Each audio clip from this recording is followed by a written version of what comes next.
पिछले वाला हाँ रिकैप कर दीजिए ना। पिछले वाला रिकैप, हाँ ये आज का हम रिकैप करेंगे, कल वाला, ठीक है।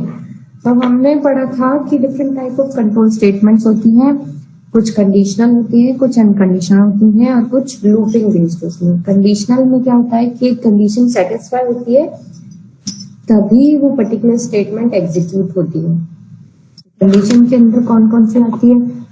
Single if else. Single if मतलब कि अगर ये कंडीशन ट्रू है तो एक पर्टिकुलर स्टेटमेंट एग्जीक्यूट होगी, अदरवाइज नहीं होगी। एल्स में क्या है, अगर कंडीशन ट्रू है तो कुछ एग्जीक्यूट होगा, ये ब्रांचिंग है बेसिकली।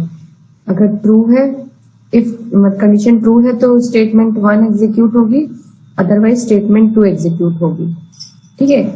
इसी तरह इफ एल्स इफ जो आज हम पढ़ेंगे, and switch also comes under conditional statement.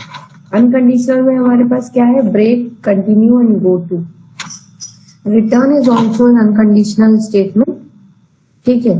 तो इनमें क्या है कि बिना किसी कंडीशन के ही आपका जो कंट्रोल है, प्रोग्राम का sequence of flow of control है, वो चेंज हो जाता है without any condition. You just pass the statement and the control will jump out of the point where you were in the program during execution. Loop में क्या है कि हमें अगर किसी स्टेटमेंट्स को मल्टीपल टाइम एग्जीक्यूट कराना है तो उसके लिए हम लूप्स यूज करते हैं। तो लास्ट टाइम हमने एक सिलेक्शन स्टेटमेंट पढ़ा जिसमें कि हमने फर्स्ट जो पढ़ा वो था one way if and two way if. One way if में क्या है कि अगर आपकी कंडीशन ट्रू है, या टेस्ट एक्सप्रेशन ट्रू है मतलब नॉन जीरो है, ओके, जीरो है तो वो फॉल्स है, नॉन जीरो है तो वो ट्रू है, ओके। तो अगर वो ट्रू है तो ही एक स्टेटमेंट जो है with in that block will execute, otherwise not, ठीक है। So this is your one way if.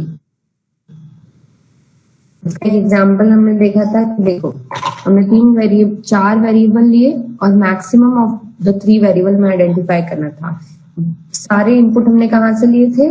From the user. Initially जो फर्स्ट वेरिएबल है उसको हमने मैक्स में असाइन किया। अगर जो वैल्यू है नेक्स्ट वेरिएबल बी जो एंटर किया है यूजर ने वो मैक्स से बड़ा है तो मैक्स में बी असाइन हो जाएगा, अदरवाइज नहीं होगा। फिर देन थर्ड वेरिएबल को चेक किया कि सी अगर मैक्स से बड़ा है तो मैक्स में सी असाइन हो जाएगा, अदरवाइज नहीं होगा। And last is max is printed. So this is the example of, तो ये जो पूरा दिस ब्लॉक है if with a statement, then it is known as your क्या? वन वे, है ना। कोई एल्स पार्ट नहीं है इसमें, सीक्वेंशियली में होगा एग्जीक्यूट। तो पहले ये स्टेटमेंट देन दिस। ज्वाइन होना चाहते हैं, कोई ज्वाइन होना चाहता है, कोई ज्वाइन होना चाहता है। कहाँ से आ जाते बच्चे बीच बीच में? अभिलाषा इतना लेट के ज्वाइन करती हो, तुम टाइम से ज्वाइन किया करो, ठीक है। फिर ये एग्जीक्यूट होगा, then this statement, then this statement, है ना। ये पूरा एक स्टेटमेंट है, this is a statement, this is one way and this is also one way. We discuss two way, मतलब कि अगर ट्रू होता है तो स्टेटमेंट 1 एग्जीक्यूट होता है, otherwise. This is the flow chart कि अगर टेस्ट एक्सप्रेशन ट्रू है, ट्रू के साथ जो स्टेटमेंट है वो एग्जीक्यूट होगी, अदरवाइज एल्स के साथ जो स्टेटमेंट है वो एग्जीक्यूट होगी। सो this is the syntax of two way decision. If this is true, statement P will be executed, if otherwise statement F will be two way decision. This was the example we covered yesterday. बच्चे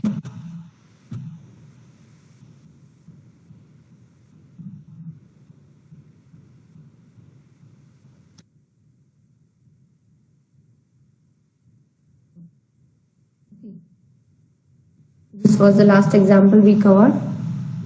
Then today we'll discuss this multi-way decision. मान लो कि आपकी बहुत सारी condition है कि अगर एक कंडीशन सेटिस्फाई हुई तो स्टेटमेंट एग्जीक्यूट होगा, दूसरी कंडीशन सेटिस्फाई, अगर वो फॉल्स हो जाती है then we will check the next condition.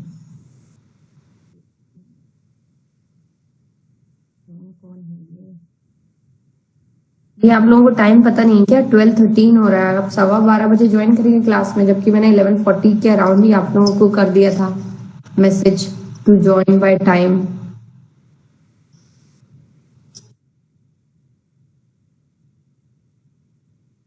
Ankit, next class में मैं आपको ज्वाइन नहीं करने दूंगी अगर आप इतना लेट ज्वाइन करेंगे तो।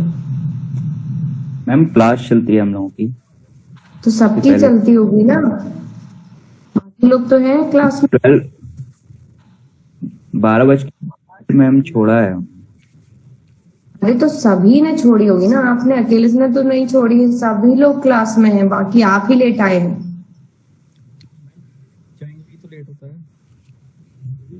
ज्वाइन लेट होता है।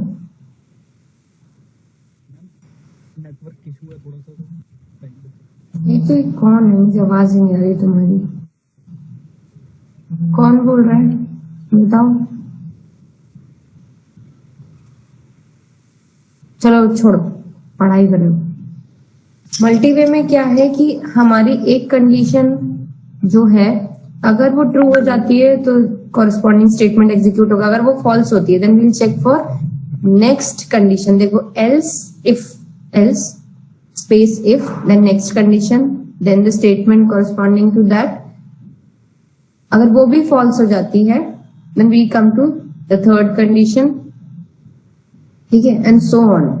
और सारे अगर फॉल्स होती हैं, मतलब सारी अगर इनमें से कोई भी ट्रू नहीं होती है तो जो डिफॉल्ट स्टेटमेंट है वो एग्जीक्यूट होती है। तो this is known as your multiway. So we will see this example of multiway. अब इसमें क्या है, we need to check whether number given by the user is 0 और पॉजिटिव और नेगेटिव। तो यूजर ने एक नंबर एंटर किया, अगर वो ग्रेटर देन 0 है then we say it is positive and this will be executed. लेकिन ऐसा नहीं है then we will check for next thing. अगर वो इक्वल टू 0 है, ठीक है, अगर इक्वल टू 0 है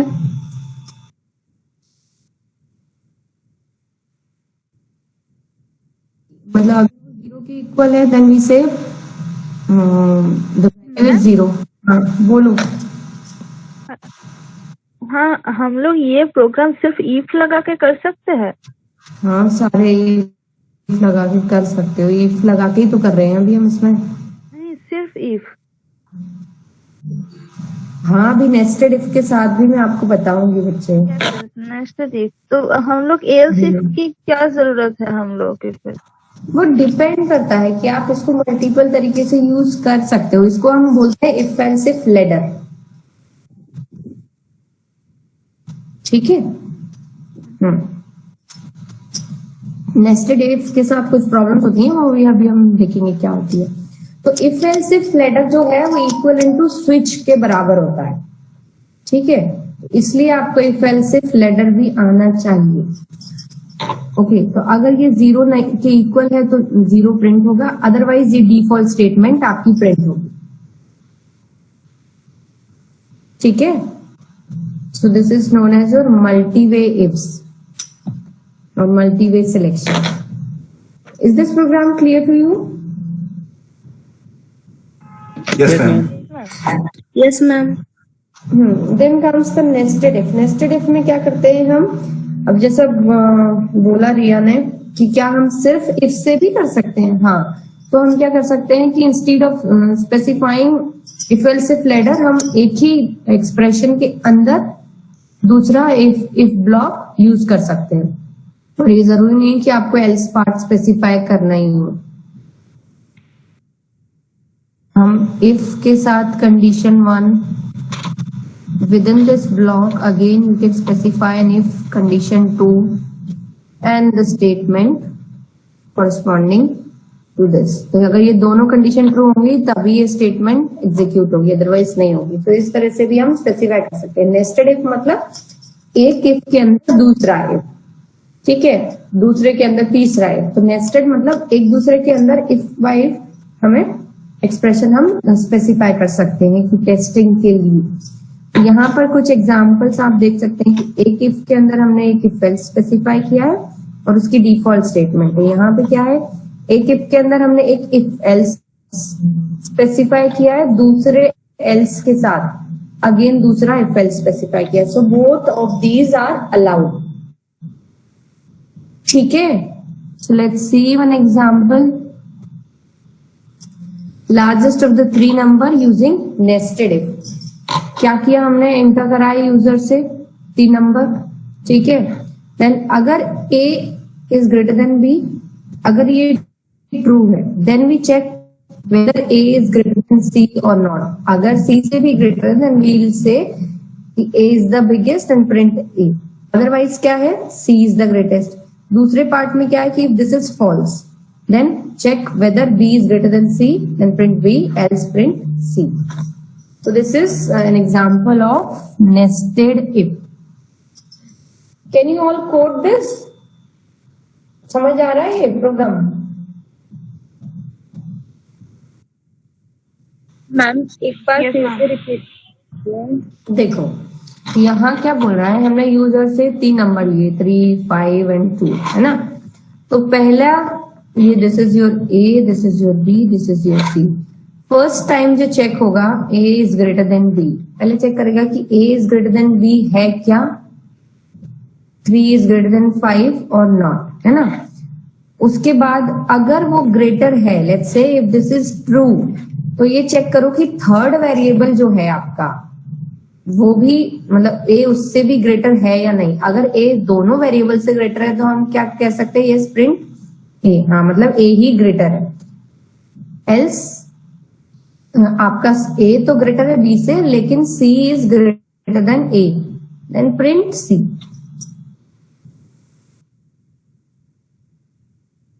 ठीक है। एल्स अगर ये कंडीशन फॉल्स हो रही है तो हमें एल्स पार्ट में जाना है। अब एल्स पार्ट में मतलब a is not greater than b, मतलब b is greater than a है। तो now check whether b c से भी बड़ा है या नहीं। अगर c से बड़ा है तो प्रिंट b, प्रिंट c। ठीक है, समझ आ रहा है तरह से यूज किया है। अब नेस्टेड इफ क्या रहता है, डैंगलिंग इफ की प्रॉब्लम रहती है, डैंगलिंग एल्स की प्रॉब्लम रहती है। उसमें क्या होता है कि देखो आपने एक इफ लिखा, test expression A, if test expression B, statement B, else statement A है। अब इसमें क्या प्रॉब्लम है बताओ।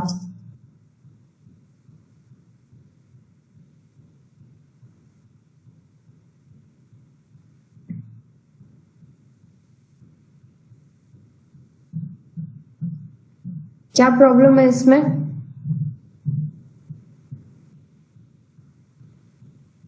कोई बता सकता है मुझे?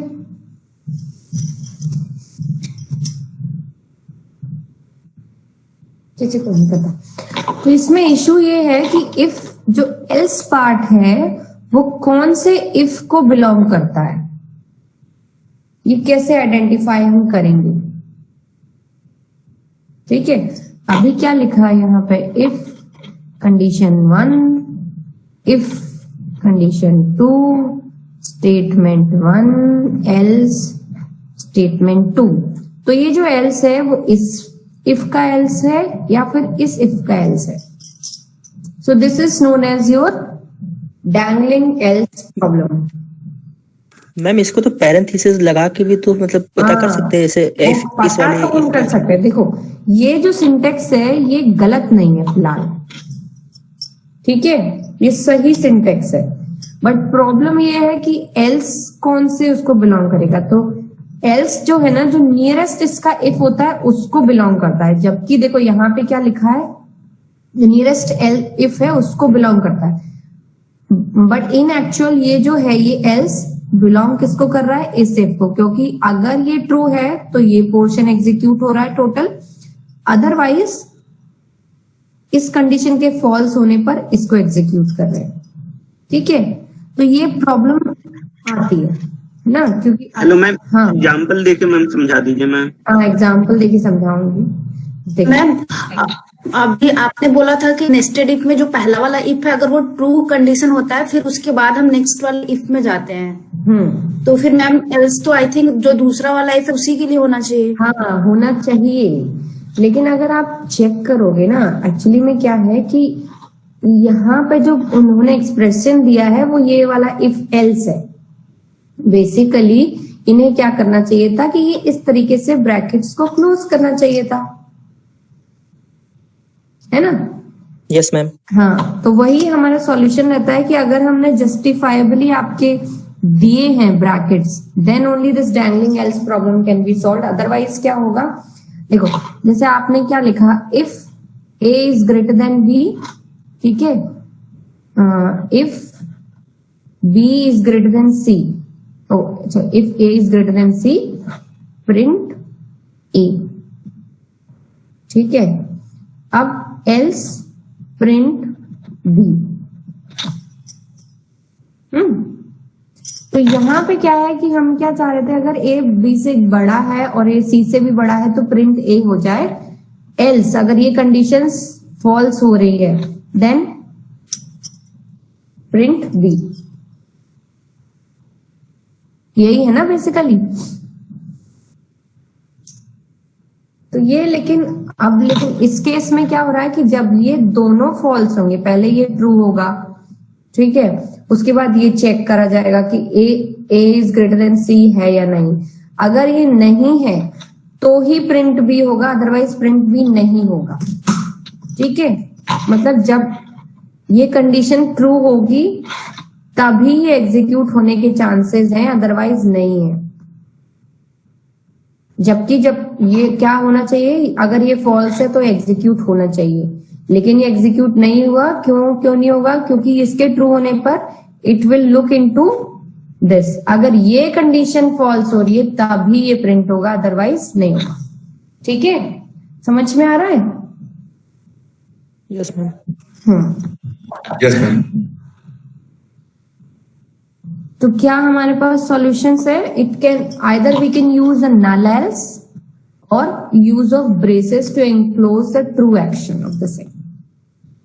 तो अगर हम क्या करें, इफ टेक्स्ट एक्सप्रेशन ए, इसके साथ एक नल एल्स जोड़ दें, इसका एल्स लिखें और सेमीकोलन डाल दें एंड देन दूसरा एल्स स्पेसिफाई करें और स्टेटमेंट एग्जीक्यूट करें। This is also valid.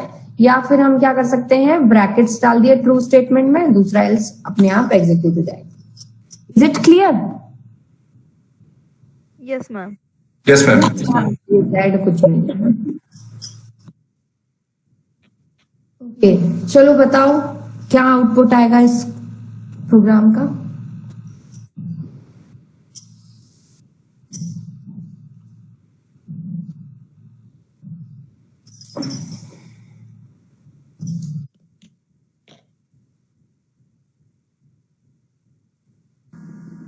कुछ नहीं आएगा मैम, एल्स वाला आएगा ma'am.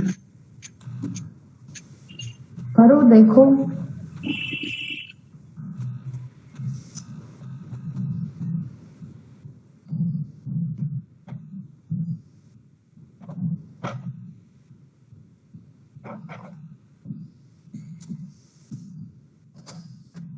Okay, I have shared a link in the text box. Can you all see it?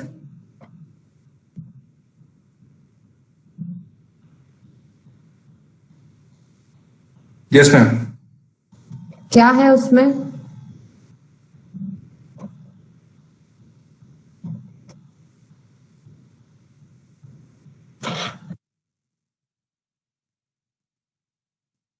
हाँ भाई, इसका आउटपुट बता दो मुझे, फिर उसके बाद वो सॉल्व करना जो मैंने भेजा है। यहाँ पे है इफ ए इक्वल्स टू 1, मतलब अगर ये ट्रू है then this if will be executed, है ना, एल्स ये वाला एग्जीक्यूट हो।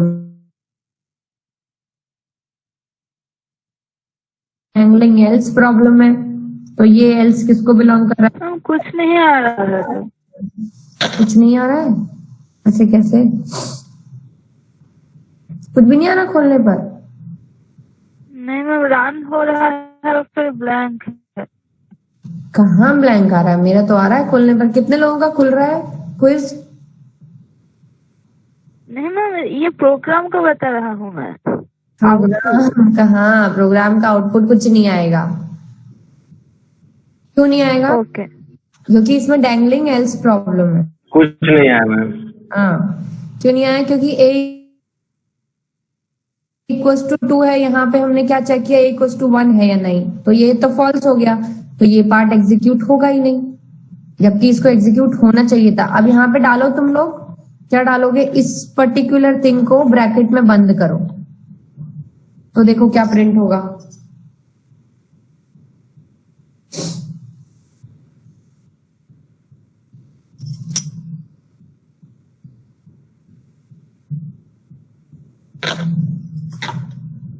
इसको एक ब्रैकेट में डाल दो, क्या प्रिंट हो रहा है? A was not 1. ठीक है, समझ में आ गया dangling else problem? Yes. Yes, ma'am. चलो वो गूगल फॉर्म खोलो और सॉल्व करो, सबमिट करो। उसमें आउटपुट आपको नहीं सबमिट करना है, कोड लिखना है और सबमिट करना है।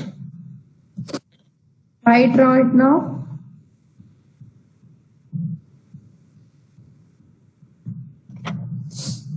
सब लोगों का खुल रहा है ना? कितने क्वेश्चन दिख रहे हैं? How many questions are there? 3 questions है मैम। 3 क्वेश्चन है। 3 में A was not 1 आ रहा है। इसका A was not 1। हाँ ठीक, वेरी गुड। अब ये वाले क्वेश्चन सॉल्व करो। एक लिंक शेयर कर दी है मैंने चैट बॉक्स में, go to that link, open the form, submit the solution in the same area provided below it, every question। 3 question है। सबसे पहला है write a program that determine the number is positive and odd और positive and even. And लगा है और लगा है, मतलब लॉजिकल ऑपरेटर्स यूज होंगे, ठीक है।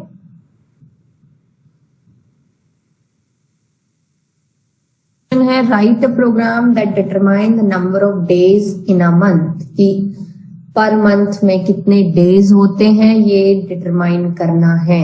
अब कैसे लोगे, कैसे डिटरमाइन करोगे, इसके लिए आपको मंथ नंबर जो है इनपुट लेना है। It should be a numeric value between 1 to 12। Okay, तो वो यूजर से इनपुट लेना है, जो भी इनपुट आता है उसको चेक करना है कि वो कौन सा मंथ है, उसके अकॉर्डिंग उसके नंबर ऑफ डेज उसके प्रिंट करने। हेलो। हाँ बोलिए।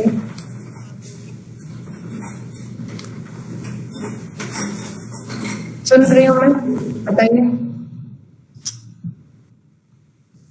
Third is write a program to associate noise loudness measured in decibel with the effect of noise. अब इसमें मल्टीपल इफ, मल्टीवे इफ जो है वो आपको लगाने हैं। कैसे लगाओगे, ऊपर से नीचे लेके जाना है या नीचे से ऊपर जाना है, ये आपको देखना है। नेस्टेड इफ है, ठीक है, या इफ एल्स इफ लेटर लगना है। Find it out and submit in 2 hours। Okay, 2 घंटे का आपके पास टाइम है, सबको ये करना है। नहीं आएगा आपको तो एग्जाम में नहीं कर पाओगे, किसी से चीटिंग करोगे then that is very annoying, ठीक है। Don't cheat. हाँ बोलिए।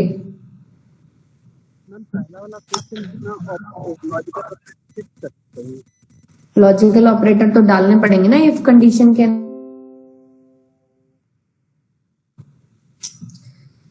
जैसे मानो मेरी स्क्रीन कहाँ है, ये है। ऐसे कोई, अब यहाँ पे हमने क्या किया है, इक्वल टू 1 चेक किया है, तो हमें ये, अब अगर हम इसकी जगह ये भी लिख सकते हैं इक्वल टू 1, है ना, और को हम इस साइन से जो करते हैं, तो यहाँ पे एक ब्रैकेट लगा दो और ए इक्वल टू 2। तो ये लॉजिकल ऑपरेटर्स को हमने, लॉजिकल ऑपरेटर से 2 रिलेशनल ऑपरेटर। मैम जो मैम आंसर में मैम क्या लिखना है? क्या पूछ, हेलो, क्या पूछा गया है आपसे आंसर में?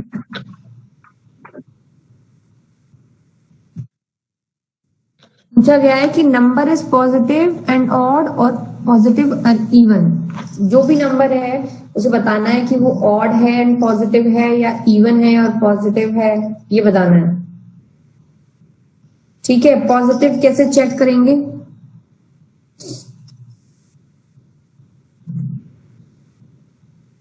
बताओ।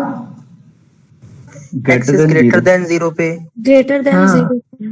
फर्स्ट कंडीशन हमारी क्या आएगी, ग्रेटर देन 0 है या नहीं। उसके बाद हमारी with in that nested condition आएगी कि क्या क्या होगी वो नेस्टेड कंडीशन, मॉड्यूलो 2 जो है ना, वो 1 है या 0 है। अगर 0 है तो नंबर पॉजिटिव है और इवन है, अगर 1 आता है तो क्या है, पॉजिटिव है और ऑड है। कोड करो, सबमिट करो। आई वांट टू सी कि कितने लोगों को समझ आ रहा है, नहीं आ रहा है। आंसर में कुछ नहीं लिखना है, अपने हिसाब से समझो और लिखो क्या होना चाहिए प्रिंट स्टेटमेंट। मैं थोड़ी बताऊंगी आपको हर चीज, आप लोग एमएससी के स्टूडेंट्स हो। इतना एक्सपेक्ट तो मैं कर सकती हूँ ना आप लोगों से कि खुद से आप अपने प्रिंट स्टेटमेंट्स लिख सकते हो। इज दैट क्लियर और नॉट?